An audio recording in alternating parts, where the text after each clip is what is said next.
Olá, mais uma vez sejam bem-vindos aqui no nosso canal. Estamos estudando em busca da maturidade cristã, no curso para novos crentes e passando informações básicas sobre fundamentos da fé cristã. Estamos na lição de número 12, cujo tema é uma lição acerca da mordomia. Vamos então estudar um pouco sobre esse tema, ok? Vem comigo!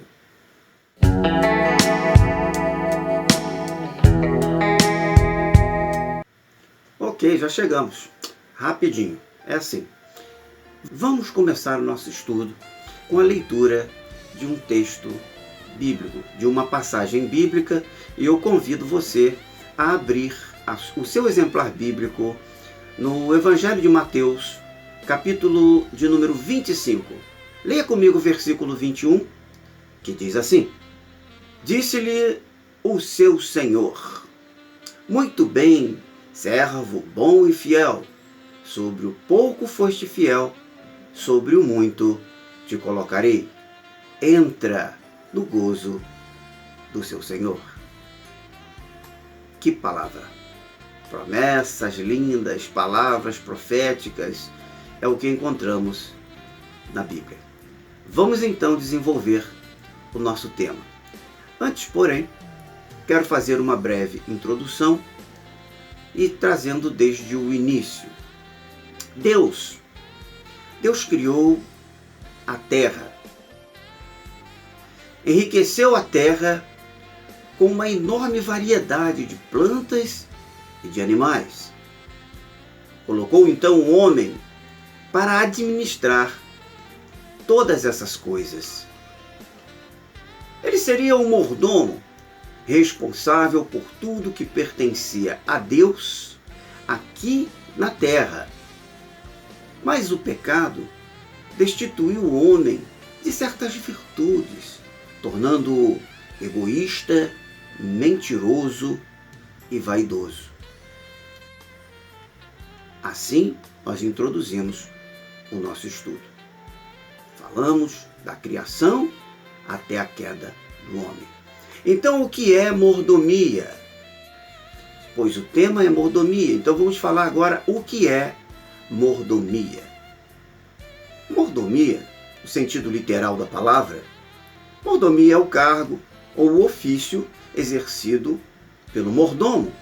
E mordomo é a pessoa que recebe a incumbência de cuidar dos pertences alheios, no caso, do seu senhor, do seu patrão.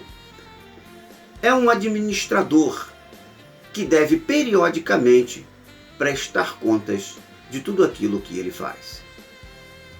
É, portanto, alguém escolhido para administrar propriedades, as propriedades do seu senhor, com a responsabilidade de conservar as coisas em bom estado e fazê-las prosperar ao máximo possível. Deus colocou o homem como o seu mordomo aqui na terra. Quando Deus terminou a criação, viu que tudo o que tinha feito era muito bom. Então, ordenou ao homem que se tornasse o governante para cuidar de todas as coisas que ele havia criado. Vamos ler em Gênesis, capítulo 1, versículo 26, e a palavra de Deus diz assim: E disse Deus: Façamos o homem à nossa imagem, conforme a nossa semelhança.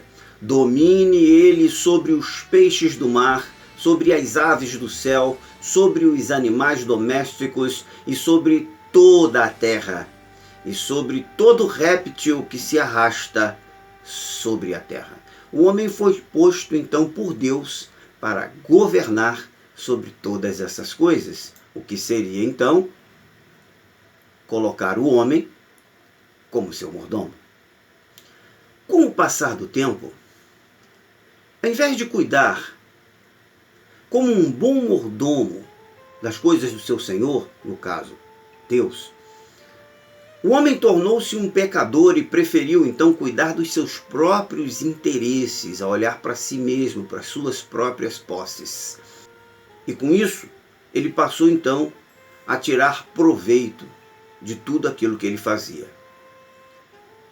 Assim, o homem tem destruído a natureza, exterminando várias espécies de plantas e animais, e destruindo e contaminando as águas, acumulando lixo tóxico e tornando a terra infértil e improdutiva. Mas o verdadeiro cristão, ele exerce a sua mordomia segundo os preceitos cristãos. Tudo o que temos e tudo o que somos pertence ao Senhor.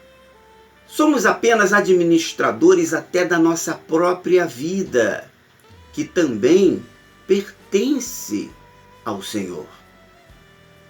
O Senhor espera que saibamos lidar com as coisas como verdadeiros despenseiros, pois um dia teremos que prestar contas de tudo o que nos foi confiado, dos que nos foi concedido, do que nos foi colocado sobre a nossa autoridade para administrar. Um bem preciosíssimo que nós também precisamos administrar e que nos é concedido por Deus é o tempo. O tempo. O apóstolo Paulo escreveu aos Efésios advertindo-os acerca do cuidado e da maneira de utilizar o tempo com sabedoria. Veja só, Efésios capítulo 5, versículo 16. E a palavra de Deus diz assim: usando bem cada oportunidade, porquanto os dias são maus. Em cada oportunidade, em cada tarefa, em cada trabalho, você gasta um tempo. Então gaste bem esse tempo, porquanto os dias são maus. As pessoas, de um modo geral, desperdiçam seu tempo fazendo coisas banais, esquecendo-se que esse tempo, o tempo que passa, ele não retorna nunca mais.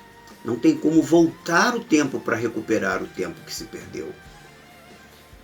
Muitos crentes estão seguem sua vida, justificando a sua negligência em servir ao Senhor, alegando falta de tempo. Se observarmos com atenção, veremos que tais pessoas ocupam todo o tempo só para tirar proveito próprio. Não administram essa dádiva com sabedoria. E aí, o pretexto: não tenho tempo. Além do tempo, devemos também administrar com zelo as finanças, as nossas finanças. Esse é um aspecto que traz muitas dificuldades quando não se tem uma boa administração sobre elas. Muitos crentes alegam que não possuem condições para entregar os seus dízimos porque não sobra dinheiro além de suas despesas normais. Isso acontece por dois principais motivos. O primeiro deles, que eu apresento aqui, é porque ele não tem fé para obedecer às Escrituras. E, em segundo lugar, é porque ele não administra bem as suas finanças, ou uma coisa ou outra. Os recursos financeiros devem ser administrados sobre o aspecto de que tudo o que possuímos é do Senhor. O nosso primeiro propósito deve ser o reino de Deus e a sua justiça, conforme está escrito em Mateus capítulo 6, versículo 33, para que tudo nos seja acrescentado. Veja só como está escrito na Bíblia. Mas buscai primeiro o reino e a sua justiça, e todas estas coisas vos serão acrescentadas. Palavra do Senhor. é necessário que nós também administremos com sabedoria os dons naturais que nos são concedidos pelo nosso Deus. O emprego de dons naturais também deve ser alvo de uma boa, de uma excelente administração. Nós devemos aplicar muito bem também essas virtudes. Existem pessoas talentosas, isto é, pessoas qualificadas e com uma inteligência elevada, mas que empregam seus conhecimentos em coisas profanas, em coisas que não glorificam a Deus. Há mordomos úteis e há mordomos inúteis. Jesus ensinou através de parábolas, e esse foi um dos métodos que ele mais utilizou. Um senhor distribuiu seus bens para serem administrados por alguns de seus servos que ele considerava capazes. Ao servo mais capaz, ele deu 5 talentos. Ao de capacidade razoável, 2 talentos. E ao de menor capacidade, ele deu apenas 1 talento. De fato, aquele senhor distribuiu uma grande quantia aos seus mordomos. Estava concedendo uma oportunidade especial para que seus servos demonstrassem não só capacidade de administrar, como também o grau de fidelidade para com o seu senhor. Esta fidelidade, ela gera recompensa. O bom e fiel mordomo é recompensado pelo seu senhor. A cada crente, Deus dá incumbência de testar sua capacidade. No caso dos 3 servos da parábola, 2 foram fiéis e granjearam bens para o seu senhor. O que recebeu somente 1 talento, infelizmente, negligenciou. Existem alguns cristãos que fazem o mesmo. Ficam satisfeitos em receber salvação, usufruem das bênçãos celestiais, porém nada repartem com ninguém. Enterram seus talentos. Essa conduta não colabora em nada para a multiplicação, para o crescimento do tesouro do seu Senhor. Essa é uma atitude negativa e reprovada por Jesus. Veja o que ele nos ensinou e que está escrito em Mateus, capítulo de número 10, versículo de número 8. E a palavra de Deus diz assim: curai os enfermos, ressuscitai os mortos, limpai os leprosos, expulsai os demônios, de graça recebestes, de graça dai. Quero lhes apresentar aqui 2 exemplos de mordomos na Bíblia, porque a Bíblia registra vários exemplos de mordomos fiéis. Mas nesse caso, hoje aqui na nossa lição, eu quero destacar apenas 2 nomes para que fiquem de exemplo para a minha vida e para a sua vida também. O mordomo, ele é aquela pessoa que é chamada para executar uma difícil missão. Esses homens, que nós vamos mostrar aqui, eles foram chamados para uma missão muito difícil e suas experiências devem servir para a sua reflexão no que tange ao duro chamado que Deus tem posto diante de você. Deus também tem uma difícil missão para ti, querido, e é para isso que Ele está te chamando agora. Vamos lá. Quando Abraão estava bem idoso, sentiu necessidade de ver seu filho Isaque casado para que a sua descendência fosse abençoada. Chamou então o seu mordomo Eliezer, o qual administrava todos os seus bens, e deu-lhe a difícil missão de viajar para trazer uma noiva para seu filho, a qual fosse também de sua parentela. Veja o texto de Gênesis capítulo 24, versículos de 1 a 4. Ora, Abraão era já velho e de idade avançada, e em tudo o Senhor o havia abençoado.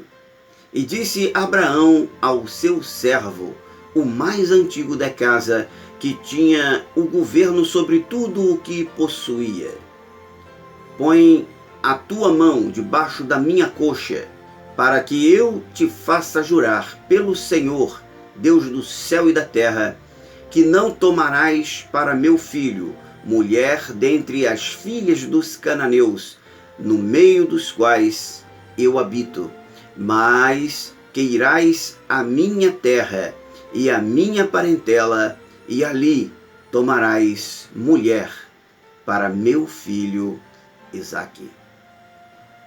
Mesmo com certo temor de não ser bem-sucedido, Eliezer obedeceu, e Deus providenciou todas as coisas para ele. E se você der continuidade na leitura, você vai ver que quão bela é essa história e quão grande foi a fidelidade deste mordomo.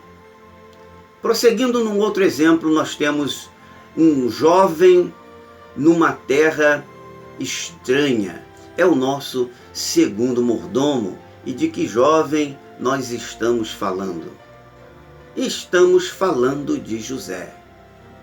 O caso de José também é singular. José foi um jovem temente a Deus, que sempre dava bom testemunho por onde quer que passasse. Em várias ocasiões, ele passou por grandes provações, por momentos difíceis.